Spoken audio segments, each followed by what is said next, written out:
Fala aí, tudo bem? Seja muito bem-vindo ao nosso canal. Esse aqui é o Farol. Eu me chamo Diogo Mota. Hoje a gente vai fazer um estudo bíblico falando sobre Segunda Reis. Eu tenho uma pergunta para começar a te fazer. Presta muita atenção, ó, que isso é muito sério. Você já se perguntou por que pessoas boas sofrem? Por que pessoas boas passam por injustiças? Por que pessoas boas têm perdas? Ó, se você já se perguntou isso, eu te digo que eu também já me perguntei isso e hoje a gente vai desvendar esse mistério. Então fica até o final do vídeo para que a gente possa fazer isso juntos, ok? Então pega a tua Bíblia, abre lá em 2 Reis 19, a partir ali do versículo 10. Vou ler aqui junto com você, tá bom? Então vamos lá? Assim falareis a Ezequias, rei de Judá: não te engane o teu Deus, em quem confias, dizendo: Jerusalém não será entregue nas mãos do rei da Assíria. Já tens ouvido o que fizeram os reis da Síria a todas as terras, como as destruíram totalmente, e crês que tu te livrarias?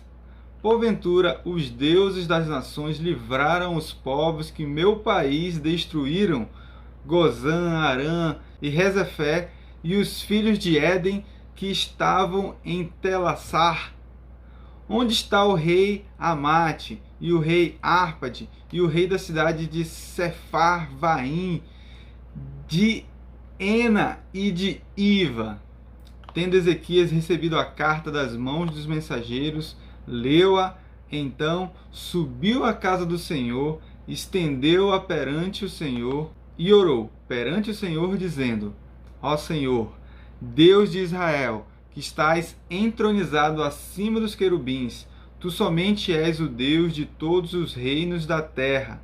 Tu fizeste os céus e a terra. Inclina ao Senhor o ouvido e ouve. Abre, Senhor, os olhos e vê.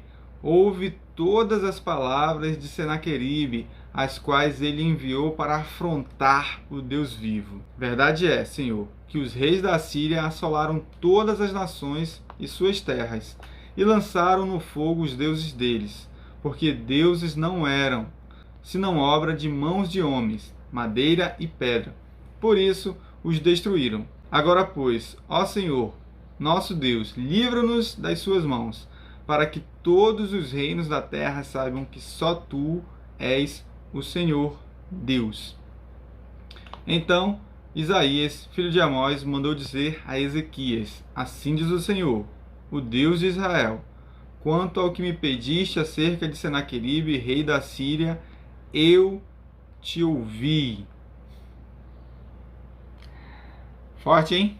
Então olha só, a gente vai fazer um pequeno contexto aqui para a gente compreender a dinâmica daquela situação, ok? Então imagina o seguinte: Ezequias era um rei que fez tudo certo.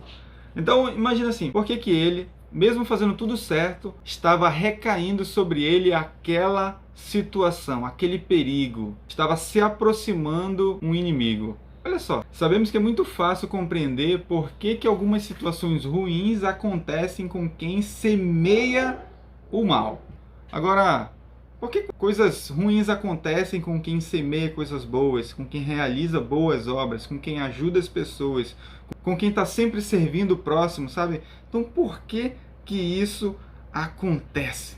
Então, começa a pensar: Deus sempre leva pessoas para situações difíceis para que ele possa extrair o melhor delas. E são virtudes que às vezes nem elas mesmas sabem que existem. Só para você ter uma ideia, é espremendo a uva que se faz vinho, é espremendo a azeitona que se faz azeite, é espremendo a cana que se faz a garapa, é espremendo a mirra que se faz perfume, é espremendo o menino, a menina que se faz um homem e uma mulher. E de um homem e uma mulher sendo espremidos se fazem líderes. Então, é por isso que muitas das vezes a gente passa por uma situação difícil e a gente não sabe o porquê que a gente está passando por ela. Mas na verdade é para que possa ser extraído o nosso melhor, que está em Cristo. Só que enquanto a gente não pensa dessa maneira, a gente acaba se perguntando: por que estou passando por isso?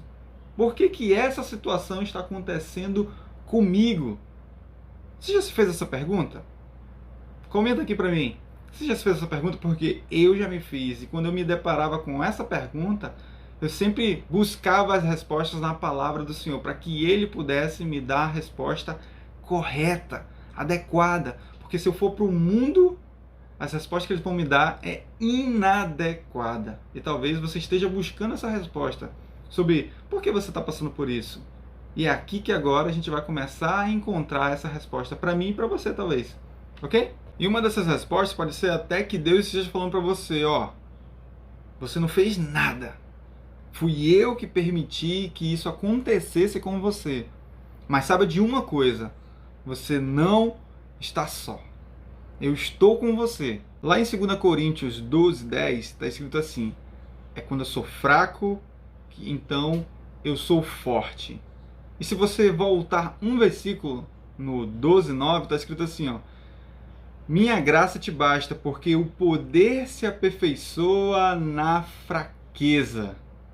Então, quando a gente está fraco, quando a gente está passando por dificuldade, quando a gente está com problemas, quando a gente está enfrentando desafios, é naquele momento que o poder do Senhor se aperfeiçoa na nossa vida, para que o nome dele seja glorificado. Então, voltando ao texto inicial, Ezequias era um dos reis, uma dessas pessoas que tinha feito o que era reto aos olhos do Senhor. Ele tinha feito uma renovação na cidade no período em que ele reinou. Tinha derrubado os postes que tinham sido levantados para os deuses. Ele guardava os seus mandamentos. Inclusive, Ezequias, ele derrubou a serpente que tinha sido levantada por Moisés, porque a serpente estava desvirtuando o povo. Estavam idolatrando a serpente, cara.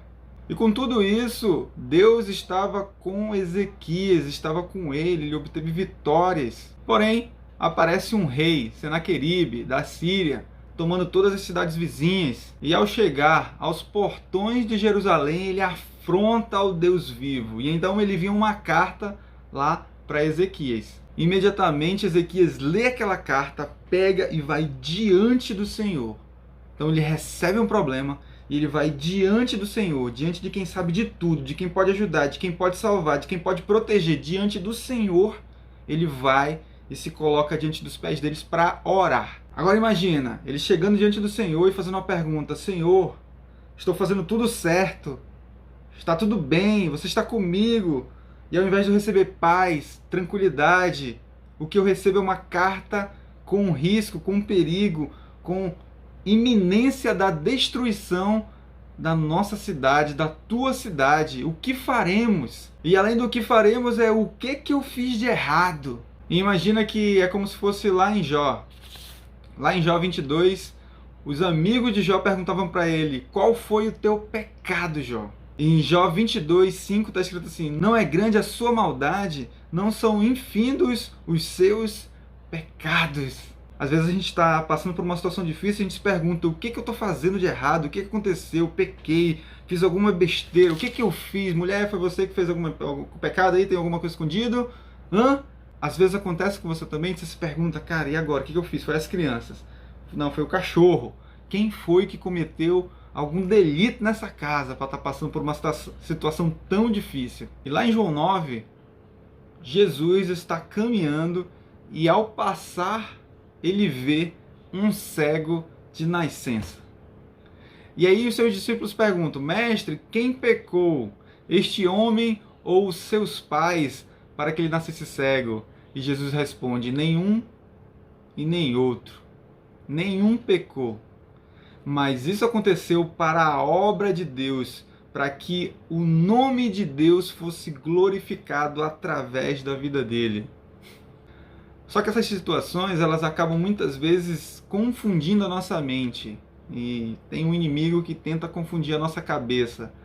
E a gente às vezes até fica se perguntando: cara, por que eu estou fazendo isso? Estou fazendo tudo certo, estou dando tudo errado. Por que eu estou dando meu dízimo? Por que eu estou indo para a igreja? Por que eu estou indo no grupo familiar? Por que eu estou evangelizando? Por que eu estou fazendo as coisas certas e continua dando tudo errado? Você já se perguntou isso? Já passou isso na sua mente? Porque um dia desse eu estava indo para a igreja e eu estava tendo exatamente esse pensamento. E aí quando eu cheguei na igreja, eu recebi a palavra: isso tudo é para a glória do Senhor. E esses pensamentos que confundem a sua mente é o inimigo tentando fazer você se perder.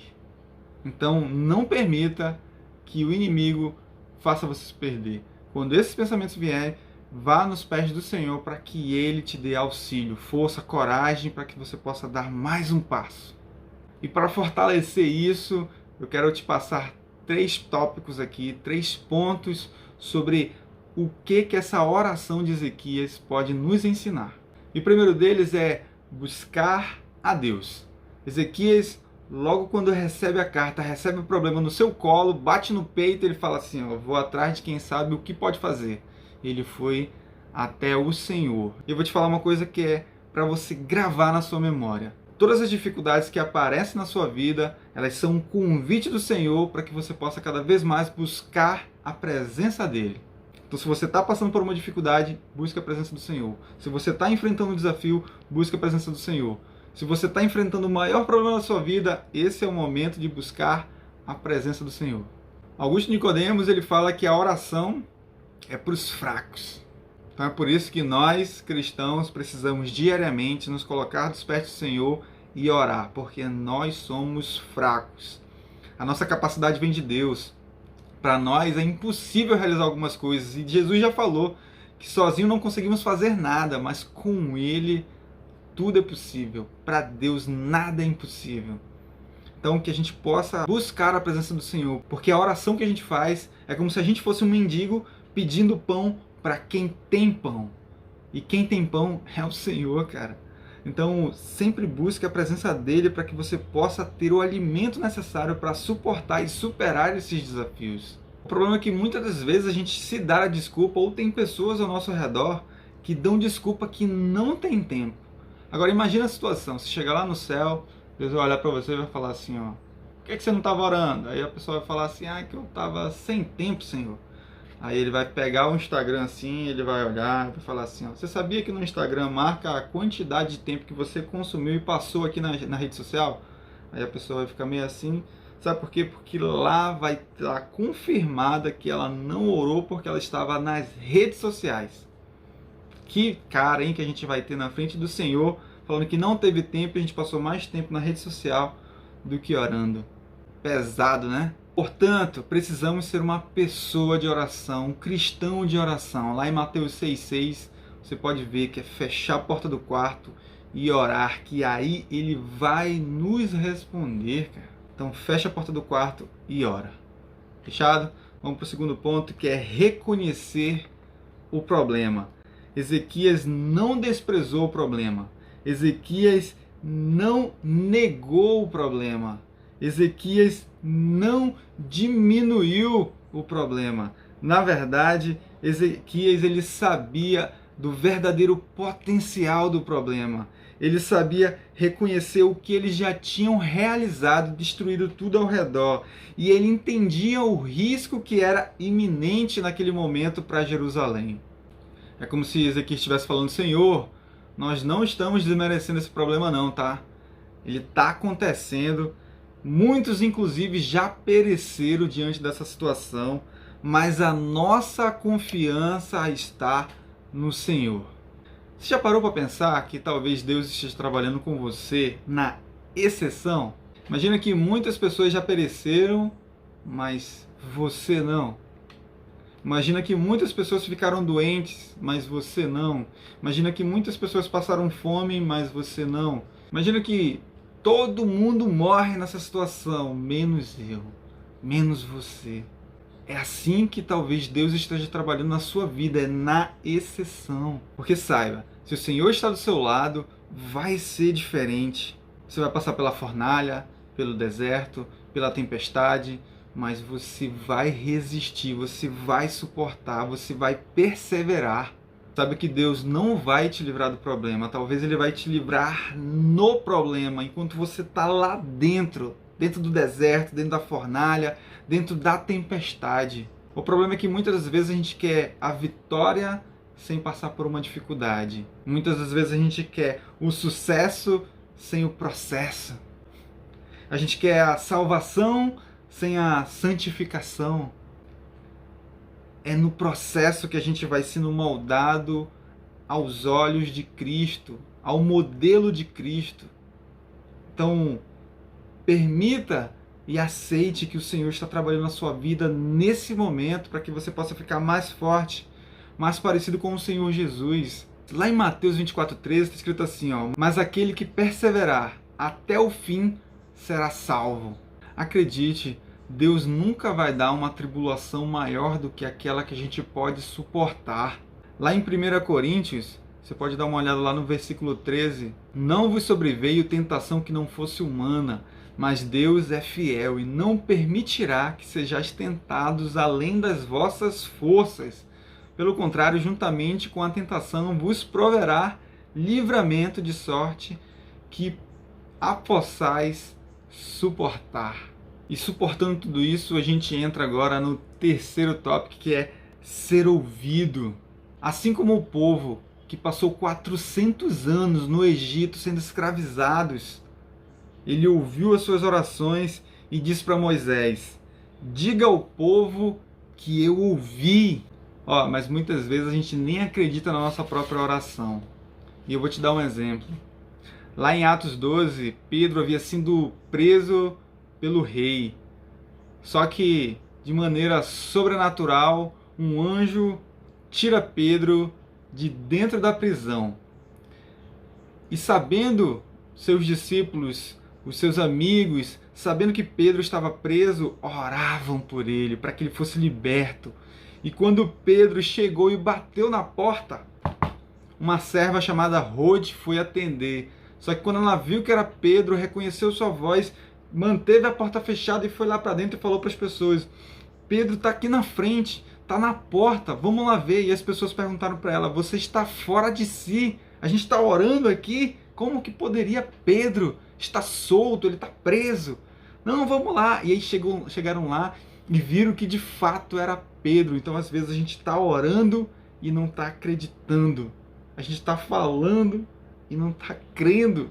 Então quando você orar, acredite que você está sendo ouvido. E voltando ao texto inicial, lá em 2 Reis, ainda no 19, só que agora no versículo 35, logo depois da oração de Ezequias: então naquela mesma noite saiu o anjo do Senhor e feriu no arraial dos assírios 185.000 soldados assírios, cara. O Senhor luta enquanto a gente dorme. Esse é o nosso Deus, que nos protege, que nos guarda, que nos ama e que inclusive quando a gente dorme, Ele trabalha, Ele nos protege. Esse é o Deus vivo. Chegando na reta final, saiba que Deus está criando uma história para você, para que você pare de contar as histórias dos outros, dos filmes, de outras pessoas, testemunhos de outras pessoas, que você possa contar o seu testemunho, a sua história, escrever o seu filme e contar para outras pessoas para a honra e glória do santo nome de Jesus Cristo. Só que muitas das vezes a gente não quer viver o nosso próprio filme. Na verdade, a gente não quer passar por esse processo, a gente quer evitar essas dores. Muitas das vezes a gente assiste filmes lindos, emocionantes, com grandes histórias, mas a gente não quer viver a nossa própria história. Mas saiba, Deus está criando uma história para você, um testemunho para você contar, e que tudo isso seja para a honra e glória do nosso Senhor. Então, que você aceite essa história, enfrente os desafios, se coloque nos pés do Senhor em oração, para que Ele possa te orientar, te fortalecer, te capacitar para suportar esses desafios. Espero que esse conteúdo, que esse estudo, que esse vídeo tenha edificado a sua vida e que você possa compartilhar com alguém que você ama. Lembre-se, você é um farol que reflete a luz de Jesus. Bora junto!